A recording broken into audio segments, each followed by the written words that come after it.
இயேசு உங்களை நேசிக்கிறார். இந்த நாள் வேதாகம தியானத்திற்கு உங்களை அன்புடன் அழைக்கிறேன். நான் பிரமிக்கத்தக்க அதிசயமாய் உண்டாக்கப்பட்டபடியால் உம்மை துதிப்பேன். உமது கிரியைகள் அதிசயமானவைகள், அது என் ஆத்துமாவுக்கு நன்றாய் தெரியும். 139 சங்கீதம் 14 வசனம்.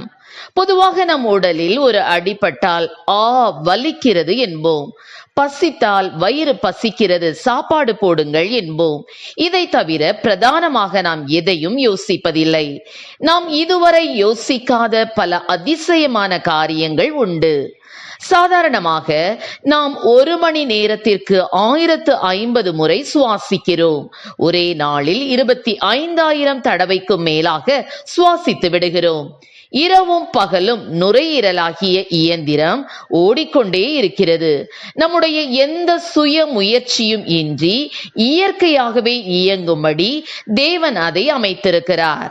ஆனால் தொடர்ந்து 10 நிமிடத்திற்கு சுவாசிக்க முடியாமற் போனால் மரணம்தான்.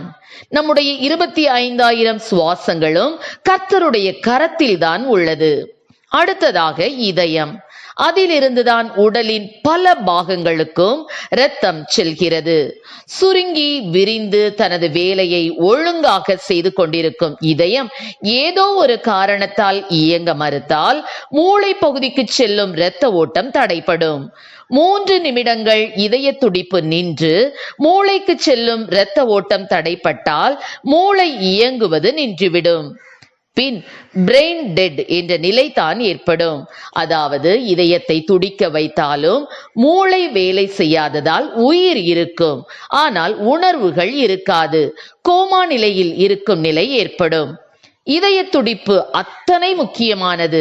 அது நிற்கா வண்ணம் பிறந்த நேரத்திலிருந்து விடாமல் துடிக்க வைத்துக் கொண்டிருக்கும் வேலையை தேவன் நம்முக்காக கிருபையாய் செய்து வருகிறார்.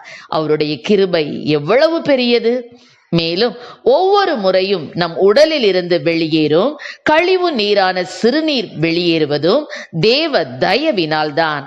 ஏதோ ஒரு காரணத்தினால் சிறுநீரகம் இயங்கவில்லை என்றால் என்ன ஆகும் தெரியுமா? இயற்கையாக சிறுநீர் வெளியேறாததால் கழிவு நீர் இரத்தத்தோடு கலந்துவிடும். பின் இரத்தத்தில் யூரியா மற்றும் கிரையாட்டினின் அளவு அதிகமாகி டயாலிசிஸ் என்ற முறையின்படி இயந்திரத்தின் மூலம் சிறுநீரை பிரிக்க வேண்டும். அந்த மாதிரியான வேதனை நிறைந்த காரியம் வேறு எதுவும் இல்லை. ஆம், என கருமையானவர்களே, நாம் இப்போது சுவாசிப்பது, நம் உடல் உறுப்புகள் நன்றாக இயங்குவது, சிறுநீர் வெளியேறுவது, இவையெல்லாம் தேவனுடைய கிருபையே. நம் உடல் உறுப்புகள் எல்லாம் சரியாக இயங்குவதால் நாம் அதிகமாக இதை பற்றி யோசிப்பதில்லை, தேவனுக்கு நன்றி செலுத்துவதும் இல்லை. ஒரு நாள் மருத்துவமனைக்கு சென்று பாருங்கள். ஏதோ ஒரு உறுப்பு இயங்காததால் மக்கள் படுகிற வேதனையை பாருங்கள்.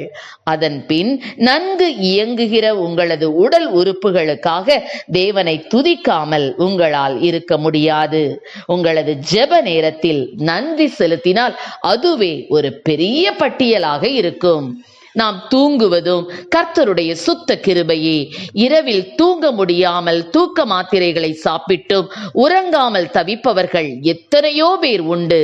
உலகில் எத்தனையோ பேர் எத்தனையோ விதமான நோய்களால் பீடிக்கப்பட்டு வருத்தத்திலும் வேதனையிலும் தவிக்கும் போது நம்மை தேவன் சுகத்துடனும் பலத்துடனும் பாதுகாத்து வருகிறாரே, அதுவும் அவருடைய சுத்த கிருபையே. நம்முடைய சுவாசமும் இதய துடிப்பும் தேவனுடைய கரத்தில் இருக்கிறது. அவரே அதை நமக்கு இரக்கமாக தந்திருக்கிறார். ஆகவே உயிரோடு இருக்கும் நாள் வரை தேவனுக்காய் வாழ்வேன் என தீர்மானித்து அவருக்காக வாழ்வோம். அவருடைய அளவற்ற கிருபைக்காக தேவனுக்கு நன்றி செலுத்துவோம். கர்த்தர் நம்மை ஆசீர்வதிப்பாராக. ஆமென். ஜெபம்.